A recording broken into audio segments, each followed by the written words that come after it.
Look, good afternoon, everyone. I have to really say, before I respond to the debate, what a joy it is to be here today, an absolute pleasure. And I get the sense from each and every one of you, thank you to Peter, thank you to David, thank you to Claire, everyone, for really bringing us together, because we are stronger together, as we've just been hearing, actually, from Paul Holmes. But we're stronger when we speak in a united way and we support one another. And that's effectively what CDO is all about. And I, for one, am totally energised by being here today. I do just want to pay tribute to our speakers this afternoon in the debate we've just heard. With the gusto and conviction that we've heard from, speakers ranging from Alex to Kane to Andrea to Mimi and also our MPs as well. And to Stephen, people who are at the grassroots. The party is in safe hands, quite frankly, and the ability to speak up and openly is really what we should cherish and value in the Conservative Party. So I'm thrilled to be here, I really am, and I cannot thank everyone enough for making this happen and for CDO, the value and purpose of CDO. And there's so many points that I do want to actually respond to. I'm going to start off naturally with the grassroots because like you all, I've been around a few years now in the party. I've been an activist for only about 34 years. This is where you can all say you don't believe that at all.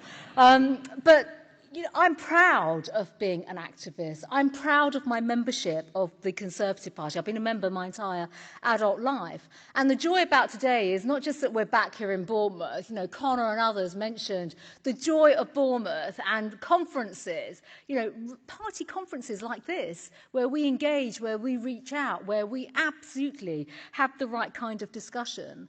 Because it's so far removed from the Westminster bubble. And look what the Westminster bubble has done for us over the last 12 months, which is another discussion in its own right, which I will come to shortly.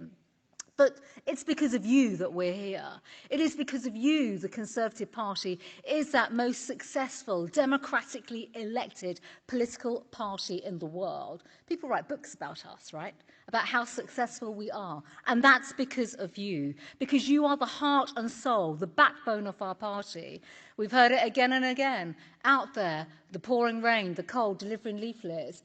In freezing cold winters, campaigning in successful general election campaigns where we win 80-seat majorities. You're the ones organising the fundraising events week in, week out, and the famous raffles as well, and I'm always there if you want a raffle gift. But you're on the front line in terms of getting Conservatives elected. And there are some important points about this. You do that not because you're paid to do it or for publicity or for self-promotion.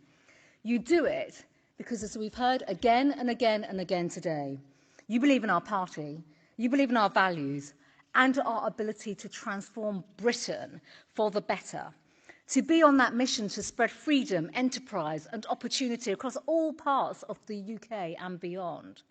And I know how hard you work. I've had the greatest privilege in recent weeks and months of campaigning in my own constituency, but also touring the country as well, helping my colleagues get councillors elected. I believe in that, absolutely. I believe in democracy. We all believe in democracy.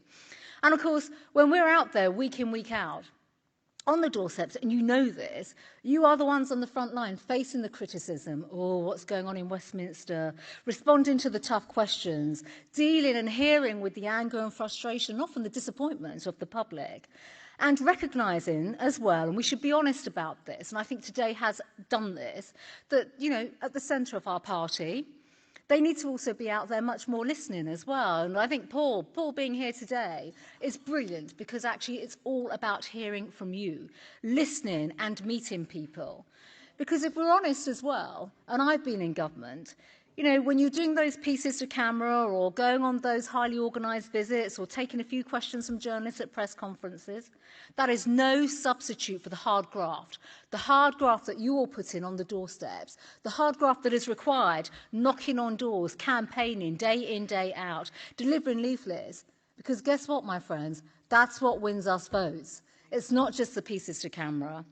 And as grassroots activists, of course, we are the ones who listen to and engage and often face the consequences of some of those bad decisions and also the infighting that we have seen in Westminster. And of course, if the centre of the party spent more time with us, listening,